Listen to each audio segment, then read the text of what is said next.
हर हर महादेव। जब कोई व्यक्ति ध्यान करना शुरू करता है तो कुछ समय बाद उसके मन में एक क्वेश्चन अवश्य उठता है। मेडिटेशन करते समय आंखों से अपने आप आंसू क्यों आने लग जाते हैं? बार बार उबासी क्यों आती है? पैरों में दर्द क्यों होता है? कभी शरीर में वाइब्रेशन क्यों फील होता है या करंट सा क्यों दौड़ता है? कभी लाइट दिखाई देती है, कभी भीतर कोई ध्वनि सुनाई देती है। तो क्या ये सभी आध्यात्मिक प्रगति के संकेत हैं या फिर केवल साधना की यात्रा के सामान्य पड़ाव हैं?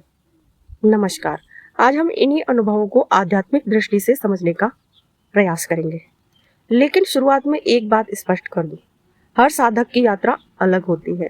जो अनुभव एक व्यक्ति को होते हैं वे दूसरे को हो यह जरूरी नहीं है।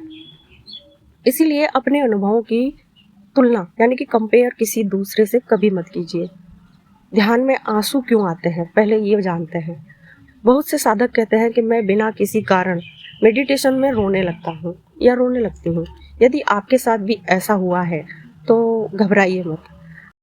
जब मन वर्षों से दबे हुए भावों को छोड़ना शुरू करता है तो कभी कभी आंसू अपने आप बहने लगते हैं, यानी कि रिलीज होते हैं इमोशंस। हर आंसू दुख का नहीं होता, कभी यह समर्पण का होता है, कभी करुणा का, कभी ईश्वर के प्रति प्रेम का, और कभी ऐसा भी होता है कि साधक स्वयं नहीं समझ पाता कि वह क्यों रो रहा है। यदि आंसू सहज रूप से आ रहे हैं तो उन्हें रोकने की आवश्यकता नहीं, उन्हें बह जाने दी। और आंसू के साथ यदि आपके पूरी बॉडी में वाइब्रेशन हो, खासतौर पर रीढ़ में, तो समझ लीजिए आपका कनेक्शन ईश्वर से बन रहा है। तो यह आपके लिए बहुत ही अच्छा है। अगली चीज़ है उबासी क्यों आती है। ध्यान में बैठे बैठे ही कई लोगों को लगातार उबासी आने लगती है। कुछ लोग सोचते हैं कि शायद मेरा ध्यान गलत हो रहा है, लेकिन इसे शरीर और मन के तनाव के धीरे धीरे ढीले पड़ने का एक स्वाभाविक संकेत माना जाता है। जैसे जैसे भीतर का तनाव कम होता है, शरीर भी अपने ढंग से प्रतिक्रिया करता है। इसीलिए यदि कभी उबासी आए तो उससे परेशान मत होइए, बस सजग बने रहिए। अब अगला है कि पैरों में दर्द क्यों होता है। शुरुआत में लगभग हर साधक इसी कठिनाई से गुजरता है। कुछ मिनट बैठते ही दर्द शुरू हो जाता है, मन कहता है अब उठ जाओ। यही साधना की पहली परीक्षा शुरू होती है। शरीर हमें बार बार उठने के लिए कहता है और साधक धैर्य सीखता है। हाँ, यह दर्द असहनीय हो जाए तो उसे धीरे से अपनी स्थिति बदल सकते हैं, या खड़े होकर इधर उधर घूम लीजिए, फिर बैठ जाइए। ध्यान का उद्देश्य शरीर को कष्ट देना नहीं है, बल्कि थोड़ी असुविधा से तुरंत भाग जाना भी साधना नहीं है।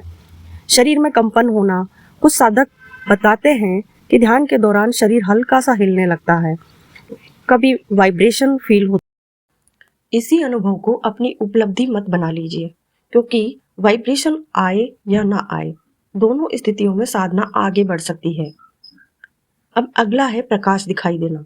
कभी कभी आंखें बंद होने पर हल्का सा प्रकाश दिखाई देता है, या रंग दिखाई देते हैं, या चमक दिखाई देती है।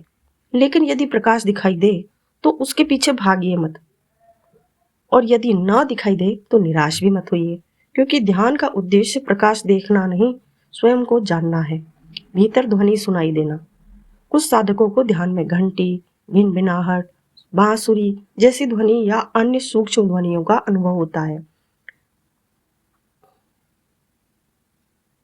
यदि आपको कोई ध्वनि सुनाई नहीं देती तो इसका अर्थ यह नहीं कि आपकी साधना अधूरी है। अनुभव अलग अलग हो सकते हैं, लेकिन लक्ष्य एक ही है, जागरूकता। और सबसे बड़ी भूल क्या करते हैं हम लोग कि उन्हें एक बार कोई अनुभव होता है और फिर वे हर दिन उसी अनुभव की प्रतीक्षा करते हैं। आज प्रकाश क्यों नहीं दिखा, आज आंसू क्यों नहीं आए, आज कंपन क्यों नहीं हुआ। यहीं से ध्यान समाप्त होने लगता है और अनुभवों का पीछा शुरू हो जाता है। ध्यान का तीसरा रहस्य यदि मुझसे पूछा जाए तो मैं कहूंगी कि अनुभव आते हैं और चले जाते हैं, लेकिन जो उन्हें देख रहा है वह हमेशा उपस्थित रहता है, प्रेजेंट रहता है। यदि आपका मेडिटेशन अनुभवों पर टिक गया तो आपकी जर्नी के पड़ाव पर रुक जाएंगे। यदि आपका ध्यान देखने वाले पर टिक गया तो यात्रा आगे बढ़ती रहेगी। आंसू आए तो उन्हें आने दीजिए, उबासी आए तो उन्हें आने दीजिए।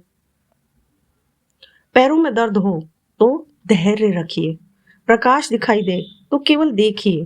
ध्वनि सुनाई दे तो केवल साक्षी बनिए, विटनेस बनिए। क्योंकि ध्यान का उद्देश्य किसी विशेष अनुभव को पकड़ना नहीं है। ध्यान का उद्देश्य उसे चेतना को पहचानना है जो हर अनुभव का साक्षी है। यदि मेडिटेशन के दौरान आपको भी कोई ऐसा अनुभव हुआ है जिसे आप समझ नहीं पाए तो उसे नीचे कमेंट में अवश्य लिखिए। हो सकता है आपका प्रश्न अगले वीडियो का विषय बन जाए या मैं जवाब दे दूं आपको कमेंट में। और यदि ये वीडियो आपको उपयोगी लगी हो तो इसे लाइक कीजिए, अपने फ्रेंड्स और परिवारजन के साथ शेयर कीजिए और आत्मखोज चैनल को सब्सक्राइब करना ना भूलें। Thank you.